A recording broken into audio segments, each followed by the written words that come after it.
Kami po ay kaisa simulat sa poll dito sa P20 na programa ni Pangulong Ferdinand Marcos. Yung P20 meron na. Sa pamamagitan nito, ang NFA po for the longest time, mula nung clarification law, kami po ay nagkulang sa strategy on how to dispose our stocks. So, sa pamamagitan nito, nagkaroon po kami ng additional space para makabili kami ng palay sa mga farmers. Kaya nagpapasalamat kami sa DA, sa FTI, sa mga LGU na naging channel ma-fulfill, makamit namin ang mandato ng NFA na magkaroon ng buffer stocks, palay, sourced from local farmers.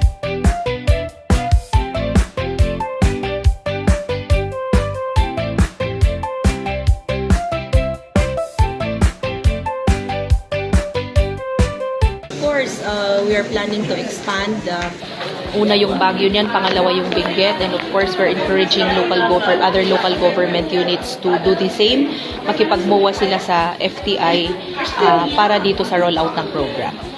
Of course, ito yung support natin sa ating senior citizens, solo parent, persons with disabilities, mga indigents, rice farmers and farm workers, fisher folks. Kasama na rin dito yung jeepney drivers, tricycle drivers, minimum wage earners, and DepEd teachers and non-teaching personnel. Ito po yung support natin dito sa sectors na to who are needing, of course, lahat naman tayo ngayong crisis no ay in need of that support, pero sila po yung priority muna in the meantime, and the government shouldered yung difference between yung cost na yan. The 20 pesos ay ibibilhin ng mga ating vulnerable sectors. Of course, to at least lalo na yung crisis ngayon na magkakaroon tayo ng tulong sa kanila.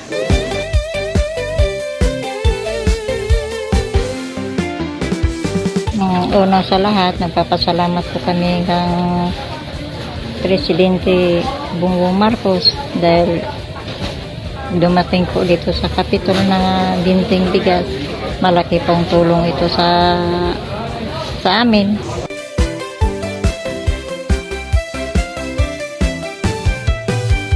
Salamat dakang ngayaman ta damot ti pagramanan ti 20 pesos per kilo. Kailangan ka pasalamat mikin ni BBM.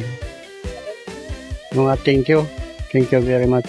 Ato tatanga maramanan ti ko ata nanginamot ti commercial tatan. 60 per kilo. Mapan nga nasurok na 60, 65, 58. Tis jay. Ito nga dati pagpasalamatan ta dati ramanan nga 20 pesos per kilo.